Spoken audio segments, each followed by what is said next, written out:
श्री गणेशाय नमः।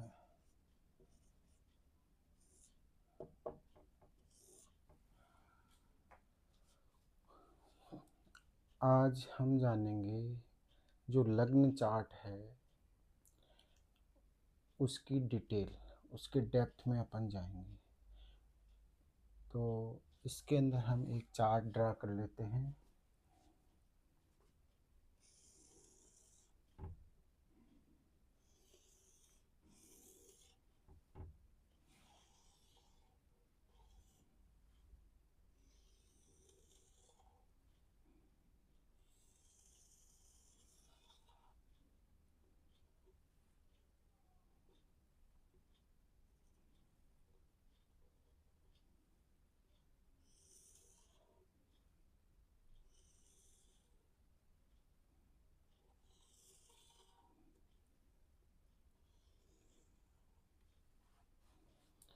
ये एक चार्ट अपन ने ले लिया।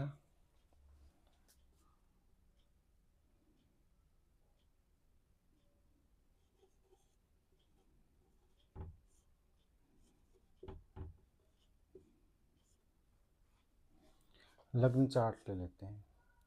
तो लग्न चार्ट है, इसके 12 भाव होते हैं। 1 2 3 4 5 6 7 8 9 10 11 और ये 12। इस तरह से एक लग्न चार्ट है, उसको हम 12 भागों में बांटते हैं और इसको हम एक भग चक्र भी बोलते हैं। भग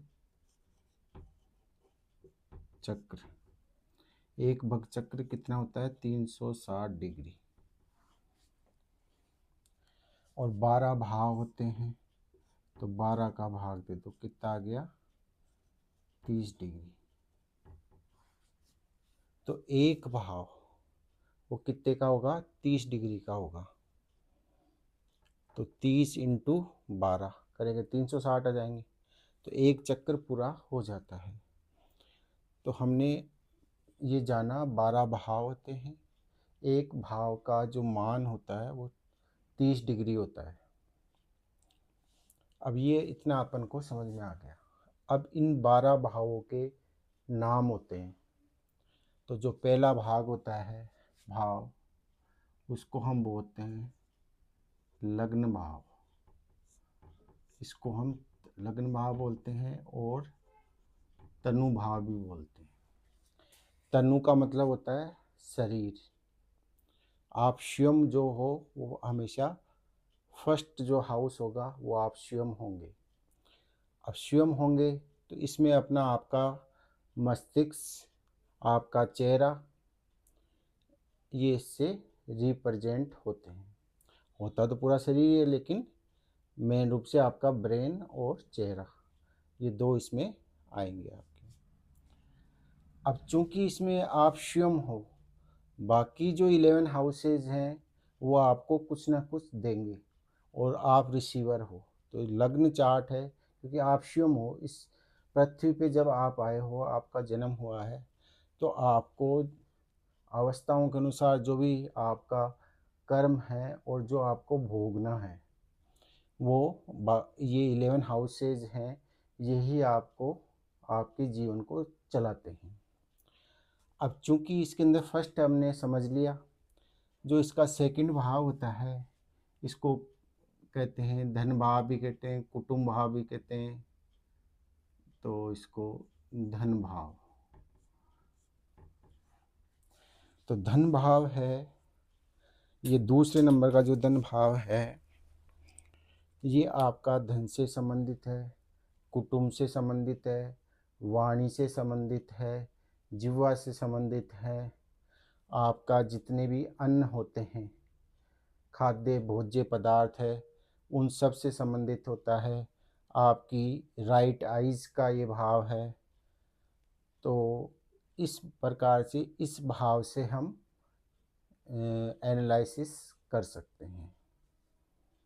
इसी प्रकार तीसरा भाव है, इस भाव का नाम होता है पराक्रम भाव।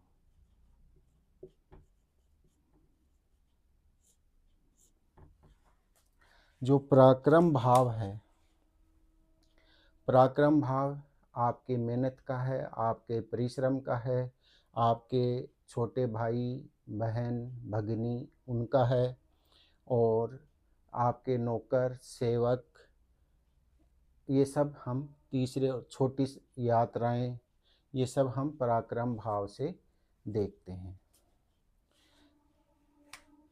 चतुर्थ जो भाव होता है इसको हम सुकेश भी कहते हैं। जो सुकेश भाव होता है, चतुर्थ भाव होता है, इससे हम क्या क्या देखेंगे? इससे देखेंगे हम भूमि, भवन, वाहन और पशु, ये सब हम इस भाव से, माँ का स्वास्थ्य, आपके लंग्स। जो तीसरा भाव होता है इसमें राइट कंधा, इसमें आप देख लीजिए, और इसके अंदर आपके लंग्स, खास तौर से राइट साइड का जो लंग्स है वो सब हम इससे देखते हैं। जो इससे है हम कान भी देखते हैं सेकंड हाउस से। तो ये चौथा भाव है, ये किसको रिप्रेजेंट करते हैं ये समझ में आ गया अपन को। अब लेते हैं हम पांचवा भाव।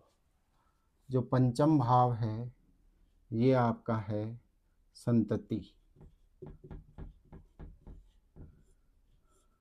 आपकी जो संतति है, पुत्र पुत्री, टेक्निकल एजुकेशन, आपके पूर्व जन्म के कर्म, और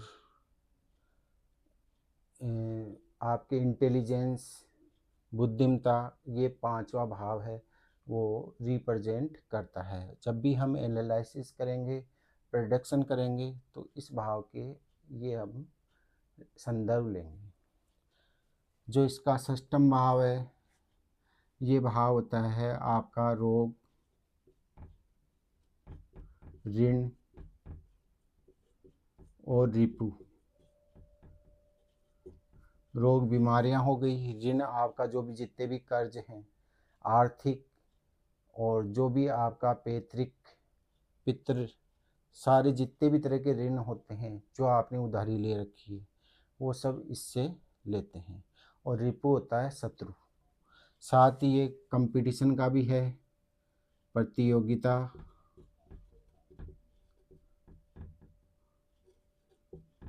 न्याय, ये सब हम इससे देखेंगे। और यहाँ अपन फिर आपका जो स्टोमच है इससे लेंगे हम लीवर, और छोटी आंत यहाँ से स्टार्ट हो जाएगी, लीवर आपके फिजिकल अंग आ जाएंगे इसमें। और जो सिक्स भाव है इसमें लोअर बटक्स और नीचे के किडनी पाँचवें में, और इसमें हम किडनी भी ले लेंगे, और किडनी तक का भाव इसमें अपना आ जाएगा। जो सप्तम भाव होता है ये होता है दाम्पत्य जीवन, साझेदारी,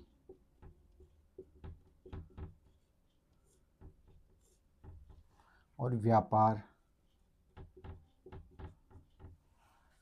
ये तो आप इससे देखोगे आपका दाम्पत्य जीवन कैसा है, साझेदारी कैसी है, व्यापार बिजनेस आपका कैसा है, तो इस सप्तम भाव को हम देखेंगे। साथ ही जो सप्तम भाव होता है आपका कटी प्रदेश भी इसमें शामिल होता है, आपके गुप्तांग वगैरह जो भी हैं वो सब इसमें भी आ जाएंगे। आठवां भाव होता है अष्टम भाव। अष्टम भाव को बोलते हैं आयु भाव। आपकी आयु होगी वो हम इससे लेंगे। साथ ही अनुसंधान है वो सब अष्टम भाव से देखे जाएंगे। गुप्त विद्याएं हैं, गुप्त गढ़ा हुआ धन है, LIC जीवन बीमा पॉलिसियां हैं, ये सब हम अष्टम भाव से देखेंगे। अब इसका जो नवम भाव होता है इसको भाग्य भाव भी बोलते हैं।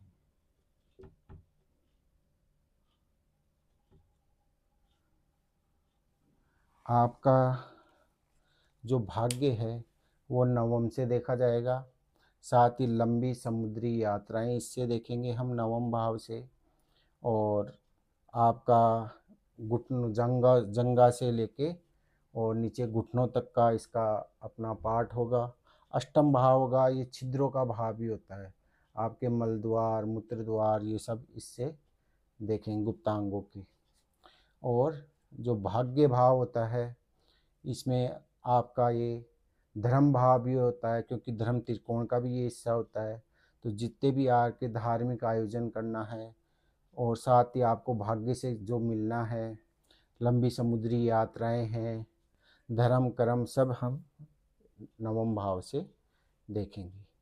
अब आता है इसका दसम भाव। दसम भाव से पिता, इसको कर्म भाव भी कहते हैं। तो दसम भाव किससे जुड़ा हुआ है? कर्म से जुड़ा हुआ है। आपके क्या काम होंगे, साथ ही आपके पिता को रिप्रेजेंट करता है। इसी प्रकार जो चतुर्थ भाव होता है वो आपके माता को रिप्रेजेंट करता है। अब हम देखेंगे हमारा लाभेश, जो 11th हाउस है, 11वां भाव है, उसको बोलते हैं लाभेश। आपको जितने भी लाभ होनी है वो सब 11वां भाव है, एकादश भाव है, वो तय करता है। अब इसमें इसको इच्छा पूर्ति का भाव भी कहा जाता है। जितनी भी आपकी इच्छाएं होती हैं वो भी सब फुलफिल होंगी या नहीं, वो सब हम 11th हाउस से देखेंगे। इसी प्रकार आपका लेफ्ट कंधा है वो देखेंगे, और लेफ्ट कान, ये इससे देखेंगे हम फिजिकल अंग के अंदर जाएंगे तो। और फिर हम जो 12th हाउस है उसको हम मोक्ष भाव भी बोलते हैं। मोक्ष भाव भी बोलते हैं। जो मोक्ष भाव होता है ये आपकी विरक्ति का है, और साथ ही ये हॉस्पिटल, जेल और विदेश यात्राएं, ये सब हम 12th हाउस से देखते हैं। और जितने भी हानि, लॉसेज हैं, वो सब भी मोक्ष भाव ही प्रदान करता है। इसी से देखा जाता है, एनालिसिस इस भाव से करते हैं।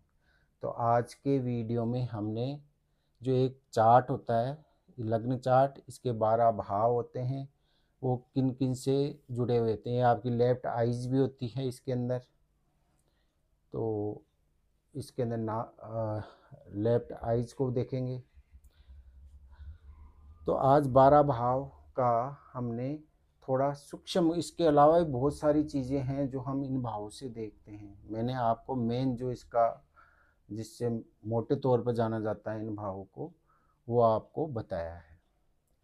साथ ही ये भाव है, इनका एरिया आपको बता दिया, भगचक्र बता दिया। भगचक्र क्योंकि 12 राशियाँ होती हैं, 12 भावों में बैठती हैं, तो राशियाँ हो गई 12, तो 12 का भाग दिया, 30 इसके अंदर आ गई। अब आगे राशियाँ किन से मिलकर बनी हुई होती है? नक्षत्रों से मिलकर बनी होती है। नक्षत्र कितने नक्षत्रों के पद के द्वारा बनती है? एक राशि होती है 9 नक्षत्र पद। एक नक्षत्र में 4 पद होते हैं, धर्म, अर्थ, काम, मोक्ष। इसको एक नक्षत्र को 4 भागों में बांटते हैं, 4 पद माने जाते हैं। तो ये लगभग 2.25 नक्षत्र, 2.25 नक्षत्र का मतलब हो गया 2 नक्षत्रों के 4 4 8, और एक अगले वाले नक्षत्र का एक प्रथम भाव, प्रथम पद। तो इस मिला के 9 जब नक्षत्रों के पद होते हैं उससे एक राशि बनती है। नक्षत्र हमेशा आपके फिक्स रहेंगे। जिन नक्षत्र के राशि बनेगी वो उसी नक्षत्रों से वो राशि बनेगी। तो आपका जन्म नक्षत्र और जन्म राशि और लग्न राशि, ये सब आगे आने वाले एपिसोड में हम जानेंगे। तो आज हमने जाना है लग्न के जो भाव होते हैं, लग्न चार्ट के, वो क्या क्या होते हैं, किससे संबंधित होते हैं। ऐसे तो बहुत सारे हैं, आने वाली अपन एक सीरीज बनाएंगे। उस सीरीज में जैसे मैं भी अभी ज्योतिष का विद्यार्थी ही हूँ, खुद मैं अभी सेल्फ स्टडी कर रहा हूँ, और जितना मैं कर रहा हूँ मैं चाह रहा हूँ ज़्यादा से ज़्यादा लोग इसको जानें और समझें। राधे राधे।